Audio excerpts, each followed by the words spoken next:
এদিকে হযরতে খাদিজা রাদিয়াল্লাহু তাআলা আনহা আপন বাবা দরজা খানা লাগিয়ে আপন ঘরের ভিতরে বসে বসে কান্না করে। হযরতে ফাতেমা জোহরা রাদিয়াল্লাহু তাআলা আনহা টুক টুক টুক টুক করে চলতে চলতে ওই জায়গাতে যেমনি পৌঁছে গেলেন, ফাতেমা দেখছেন তো সেই লোকটা জমিনের মধ্যে পড়ে আছে। এমনকি ফাতেমা জোহরা ওই ব্যক্তিকে দেখার পরে চুপ করে দাঁড়িয়ে গেলেন। ফাতেমা আগের দিকে আর বাড়ে নাই, কেননা মনের মধ্যে একটা ভয় ঢুকে গেল, যদি কোনো একজন পাগল হয়ে যায়। হযরতে ফাতেমা একবার বাড়ির দিকে মুখটা ফিরিয়ে দিলে একবার ওই পাগলের দিকে মুখটা ফিরান। এমনকি দেখতে দেখতে হযরতে ফাতেমা জোহরা রাদিয়াল্লাহু তাআলা আনহা ওয়াফি চলে যাবে। এমন সমাতে পিছন থেকে ডাক দিয়ে বলে, ওগো ফাতেমা, আমি এমন কোন পাগল নয়, আমি হচ্ছি তোমার আব্বা নবী মুস্তাফা।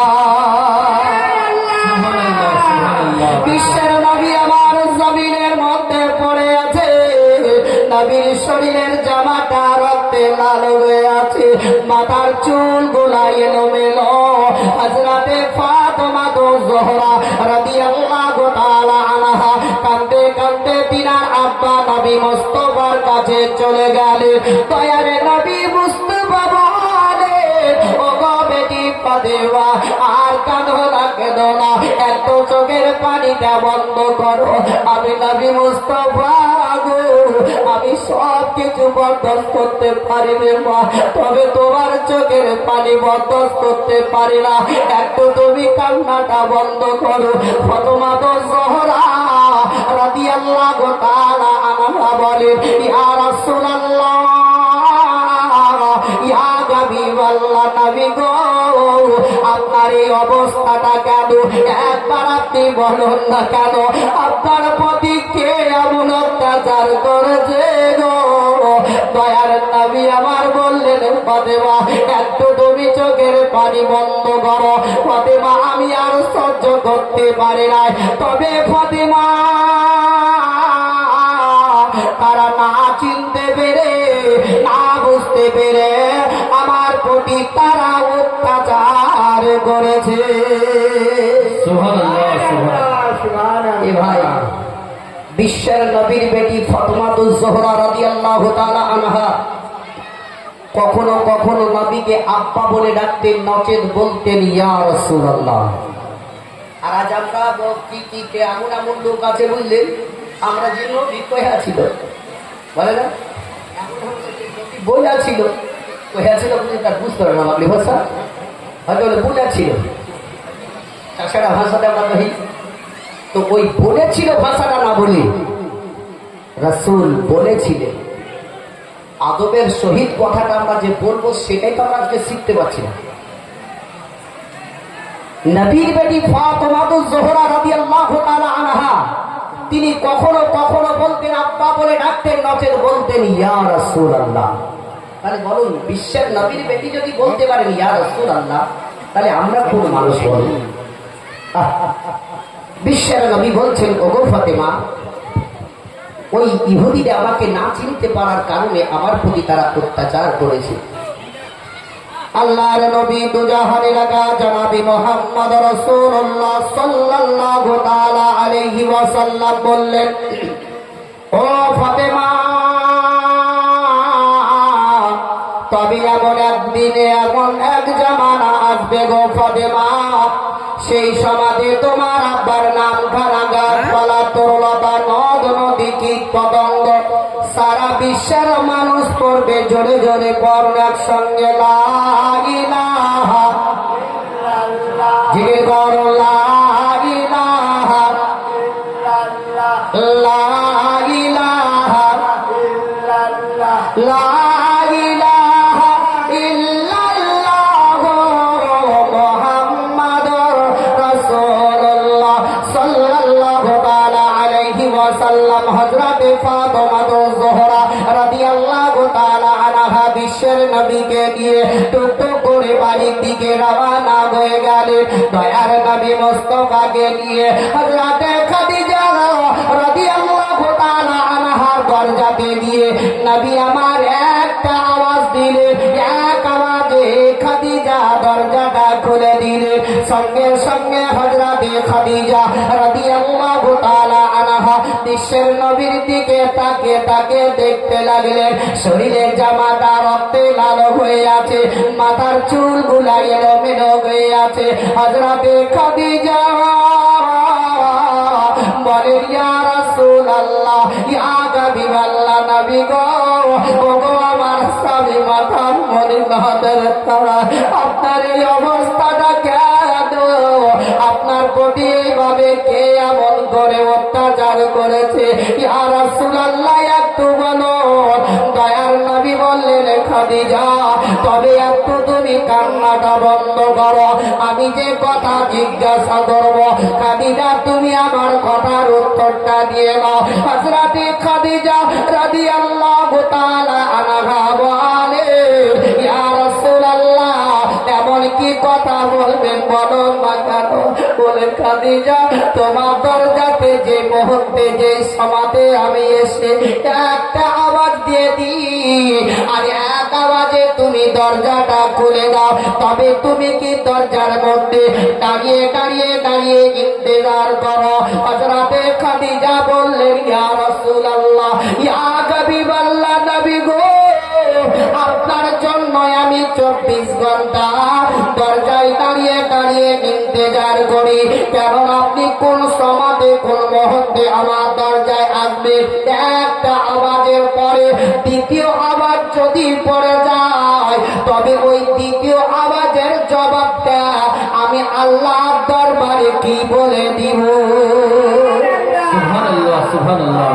ইয়া রাসূলুল্লাহ, আমি 24 ঘন্টা দাঁড়িয়ে আপনার জন্য আমি ইন্তজার করি, একটার পর দ্বিতীয় আওয়াজ যাতে না পড়ে। আর আজকালকার মা বোনরা এইভাবে থাকে ভাই,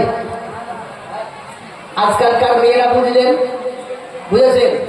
আপনার ভেদ আছে, বিড়ি হিজড়ি আছে কিনা বলতেছি না, বিড়ি ভাত আছে তো, আগে বদল খুব, বুঝেছেন? এরা রাত্রি বেলাতে রাত 10টায় 11টা জার্নি হয়ে গেল, আপনার ভাতটা খেয়ে দিয়ে একদম আরামসে শুটা গেল, স্বামী আপনার বাজারে গেছে, একটু দেরি হয়ে গেল আসতে, আর আসার পরে রাত্রি 11টা কিংবা 12টার সময় এসে যদি বলে, কি রহিবার মা, দুটো ভাত গোলা দিস তো, তুমি কলকা কয় না?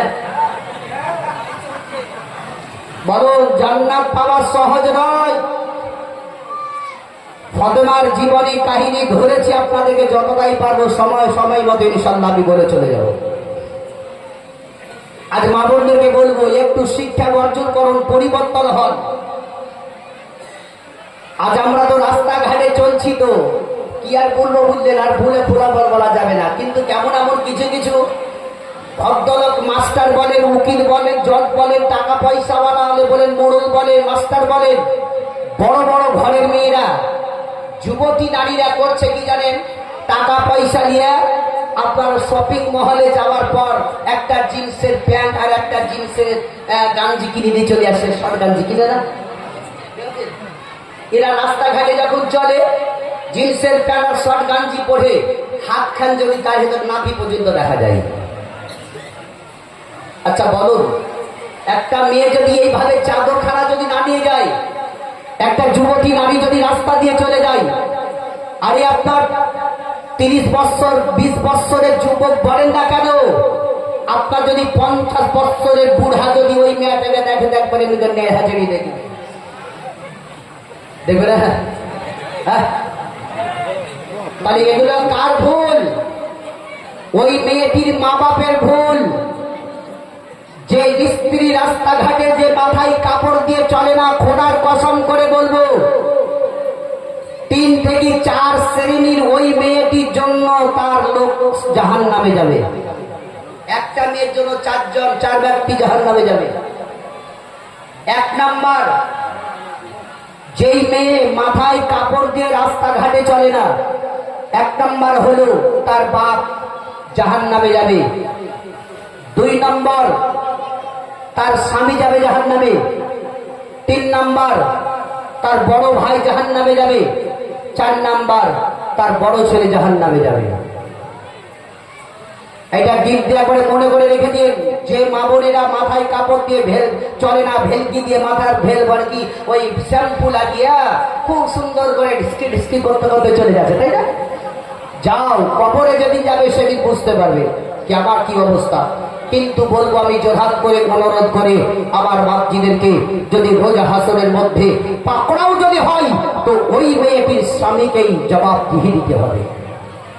আপনি নিজেকে সতর্ক হয়ে বাড়ির পরিবারকে ঠিকভাবে চলার চেষ্টাটা করুন। তবে আমার ভাইরা, বাপজিরা, মা বোনেরা আমার, ওই সময় হযরতে খাদিজা রাদিয়াল্লাহু তাআলা আনহা বললেন, ইয়া রাসূলুল্লাহ, ইয়া হাবিবাল্লাহ, নবী গো, আমি আপনার জন্য 24 ঘন্টা দরজায় দাঁড়িয়ে দাঁড়িয়ে দাঁড়িয়ে আমি ইন্তজার করি, কেন আপনি কোন মুহূর্তে কোন সমাদে আমার বাড়িতে আসবেন ইয়া রাসূলুল্লাহ, ইয়া হাবিবাল্লাহ, জানি না, তবে এই জন্যই আমি 24 ঘন্টা দাঁড়িয়ে থাকি। বিশ্বের নবী আমার বললেন, গো খাদিজা, একটু তবে বলো তোমার শরীরে বেদনা কষ্ট না হয় না? হযরতে খাদিজা রাদিয়াল্লাহু তাআলা আনহা বলেন, ইয়া রাসূলুল্লাহ, ইয়া হাবিবাল্লাহ, নবী গো, আমার শরীরে বেদনা কষ্ট না হয়, তবে ইয়া রাসূলুল্লাহ, ইয়া হাবিবাল্লাহ, নবী গো, আপনার পবিত্র চেহারা দেখতে গেলে আমার শরীরের সমস্ত বেদনা দূর হয়ে যায়। সুবহানাল্লাহ, সুবহানাল্লাহ। আপনার শরীরের, আপনার চেহারাখানা যদি আমি দেখে নিই, আমার পুরো শরীরের বেদনা দূর হয়ে যায়। বিশ্বের নবী, কুল কায়নাতের নবী জনাবে মুহাম্মদ রাসূলুল্লাহ সাল্লাল্লাহু তাআলা আলাইহি ওয়াসাল্লাম রাস্তা ধরে চলতে আরম্ভ করে দিলেন। দয়ার নবী আমার টুকটুক করে রাস্তা ধরে চলে যান। এমন সমাজে নবী মুস্তাফার নজরটা একটু দূরে পড়ে গেল। দেখা গেল একটা বাচ্চা এদিকে ওদিকে তাকিয়ে তাকিয়ে তাকিয়ে দেখতে লাগলো। এমন সমাজে বিশ্বের নবী আমার ওই বাচ্চাটার দিকে লক্ষ্য করে চলে গেলেন। আল্লাহর নবী দুজাহানের রাজা জনাবে মুহাম্মদ রাসূলুল্লাহ সাল্লাল্লাহু তাআলা আলাইহি ওয়াসাল্লাম ওই বাচ্চাটার কাছে গিয়ে নবী আমার জিজ্ঞাসা করলেন, বাচ্চা বলো তোমার এই অবস্থাটা কেমন, বলো তুমি চারিদিকে এমন কি দেখা দেখি করো? ওই বাচ্চাটা কিন্তু চিনে নয়, ইনি হচ্ছেন রাহমাতুল লিল আলামিন, ইনি হচ্ছেন শেষ নবী। ইহুদির বাচ্চা কিন্তু জানে না দয়ার নবী মুস্তাফাকে। ওই বাচ্চাটা বলে আমি চারিদিকে দেখতেছি না, একটাই কারণ, আমি এই বোঝাটা মাথায় তুলে নিব আর আমি নিজের বাড়ি চলে যাব। নারে তাকবীর, নারে তাকবীর, নারে রিসালাত, নারে রিসালাত, মাসলাকে আলা হযরত, মাসলাকে আলা হযরত, ওলি কা দামন, ওলি কা দামন, ফসা কা দামন, রেজা কা দামন, নারে তাকবীর। বিশ্বের নবী যে রাহমাতুল লিল আলামিন, ওই ইহুদির বাচ্চারা কিন্তু জানে না কি ইনি হচ্ছেন শেষ নবী রাহমাতুল লিল আলামিন। এহারো বাচ্চাটার দিকে বিশ্বের নবী আমার একবার তাকাচ্ছেন, একবার বোঝার দিকে তাকিয়ে দেখছেন, কিন্তু দেখছেন কি বাচ্চার থেকে বোঝার ওজনটা বেশি। ওই সময় নবী আমার বললেন, বাচ্চা তোমার বাড়ি কোথায়? বলে অমর জায়গায়। নবী খুন বললেন কি চলো এই বোঝাটা আমি নিজের মাথায় তুলে দিচ্ছি, তুমি আগে আগে চলো, আমি তোমার পিছনে পিছনে বোঝাটা নিয়ে চলে যাবো। চলে বলো এরকম পৃথিবীতে মানুষ আছে কেউ যার জন্য সারা জাহানকে সৃষ্টি করা হয়েছে? সে বিশ্বের নবী আমার বলছেন আমি খুব মাথায় তুলে নিব।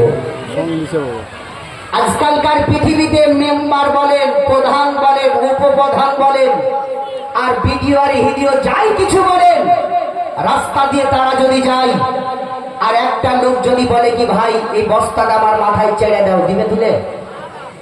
বলে আমি মেম্বার, আমার পেস্টিটা লেগে যাবে, হবে না জি? ও যে বলতে একটা প্রধান যদি যাই তো হবে কি হ্যাঁ তোর বোঝাটা হবে ছেড়ে দিব, লোক দেখবে আমি প্রধান, আমার পেস্টিজ চলে যাবে।